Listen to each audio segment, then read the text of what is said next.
గిరిజన మహిళ మీద అతి కిరాతకంగా అన్యాయంగా అక్రమంగా కేసులు వేసి ఇట్లా దాడులు చేయడం అనేది దీన్ని ఎవరైనా హర్షించదగ్గ ఇది విషయమా? ఇట్లా చేయవచ్చా? మన ఒక గిరిజన మహిళ మీద ఇంత దారుణంగా కొట్టొచ్చా? ఎక్కడ పోయింది ఎస్టీ కమిషన్? ఎక్కడ పోయింది ఈ మహిళా కమిషన్? వీళ్ళకు గిరిజనులు ఏం అన్యాయం చేసినారు రేవంత్ రెడ్డి గారు? మీకు 12% రిజర్వేషన్, 12% జనాభా ఉన్నాం మేము. ఒక మంత్రి పదవి లేదు, ఒక కార్పొరేషన్ పదవి చక్కగా లేదు, ఎమ్మెల్యే ఎంపీ అవ్వాల్సిన వాళ్ళని కొన్నిసార్లు ఒక మంత్రి పదవిలో కూర్చోబెట్టలేదు. మేము ఈ గిరిజన జాతి మీకు ఏం అన్యాయం చేసింది? కాంగ్రెస్ పార్టీ అంటే ఇల్లు నిర్మించేది, కాంగ్రెస్ పార్టీ అంటే ఇల్లు కట్టేది, కాంగ్రెస్ పార్టీ అంటే భూములు ఇచ్చేది. అలాంటిది ఈరోజు లాక్కుంటున్నారు, భూములు లాక్కుంటున్నారు, ఇళ్ళు కులుస్తున్నారు. ఇది కరెక్ట్ పద్ధత అని మేము హెచ్చరిస్తూనే ఉన్నాం. కాబట్టి గిరిజనులకు మీరు అన్యాయం చేసినారు. అక్కడ ఉన్నటువంటి కేసుల్లో అక్రమ కేసులు వేసి నిర్బంధించి వాళ్ళని 100 మంది ఉన్నారో 50 మంది ఉన్నారో లెక్క తెలియకుండా అక్కడ గ్రామం మొత్తం ఖాళీ అయ్యి అక్కడి నుంచి వేరే గ్రామాలు కూడా అడవుల్లో కూడా వెళ్ళిపోయే పరిస్థితులు ఉన్నాయి. అలాంటి పరిస్థితులు మీరు క్రియేట్ చేయడం కరెక్ట్ పద్ధత? ఇది రౌడీల పాలన అని దీన్ని మేము ఖండిస్తూ ఉన్నాం. ఇది ఒకటి. రెండోది, గిరిజన జాతికి సంబంధించినటువంటి ఒక మంత్రి లేకపోవడం దీని యొక్క ముఖ్య కారణం. ఒకటి, ఈరోజు సీతక్క గారు మేమందరం మిమ్మల్ని అక్క అని అంటుంటే మీరందరూ మీరు మాకు పెద్ద బొక్క పెడుతున్నారు. మీరు అదే గాంధీ హాస్పిటల్లో ఒక ఆడ మహిళ మీద 7 రోజులు అడ్మిట్ అయితే 5 సార్లు మీరు ఫోన్ చేసి విచారణ చేసినప్పుడు, మరి 9 రోజులు గాంధీ హాస్పిటల్లో ఉన్నప్పుడు ఎప్పుడైనా నాకు ఒక ఫోన్ చేసినారా? చెంచలగూడ జైల్లో 10 రోజులు నిర్బంధించినప్పుడు ఒక ఫోన్ చేసినారా?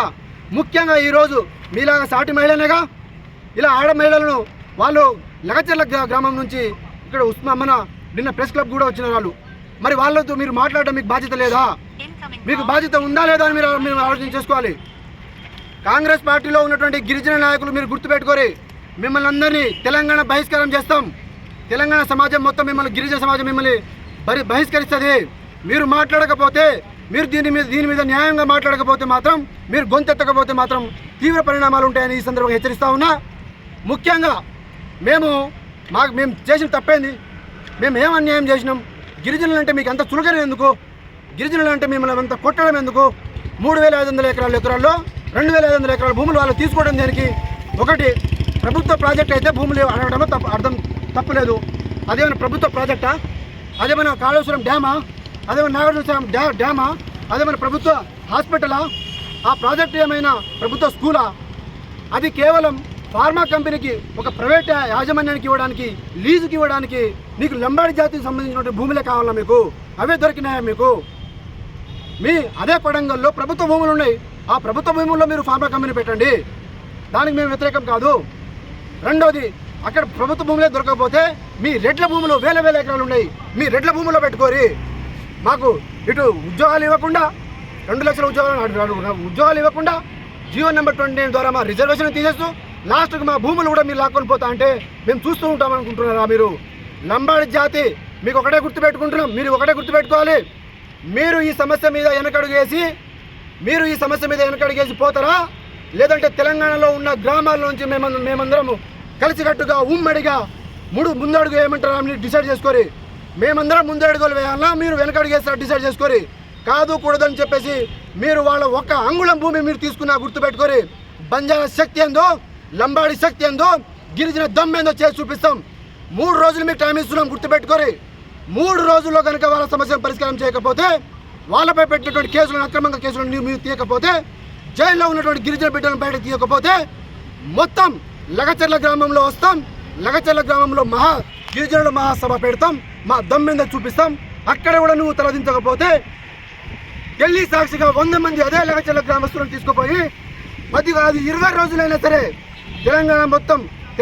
తెలంగాణకి వెళ్ళి మొత్తం ఆ లగచర్ల గ్రామం వైపు దేశం మొత్తం చూసేలాగా చేయకపోతే మేము గిరిజనులమే కాదు, గిరిజన విద్యార్థులమే కాదు, గిరిజన నాయకులమే కాదు. ఇది గుర్తుపెట్టుకోరి.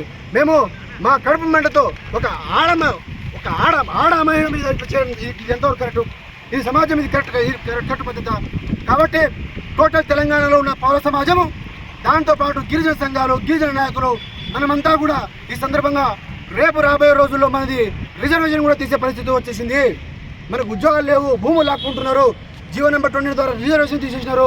ఇప్పుడు ఆ రిజర్వేషన్ కాస్త 12 మంది ఎమ్మెల్యేలు 10 మంది ఎమ్మెల్యేలు ఉన్నటువంటి 7 మంది ఎమ్మెల్యేల పరిస్థితి వచ్చింది.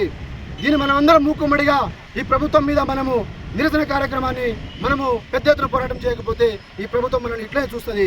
కాబట్టి ఈ సందర్భంగా మేము ప్రభుత్వాన్ని చాలా సున్నితంగా హెచ్చరిస్తూ ఉన్నాం. మీరు 3 రోజుల ఈ సమస్యలు పరిష్కారం చేయకపోతే మాత్రం తీవ్ర పరిణామాలు ఉంటాయి. మీరు ఒక లగచర్ల గ్రామంలో ఉన్న వాళ్ళందరినీ ఖాళీ చేయవచ్చు, కానీ తెలంగాణలో యావత్ తెలంగాణలో ఉన్నటువంటి ప్రతి ఒక్క గిరిజన బిడ్డ ఆ లగచర్ల గ్రామంలో వస్తారో వచ్చి అదే ఊర్లో కూర్చొని మా హక్కులను అంగుళం భూమి కూడా వదిలిపెట్టుకోము. Save బంజారాస్, save బంజారాస్, save బంజారాస్, save బంజారాస్.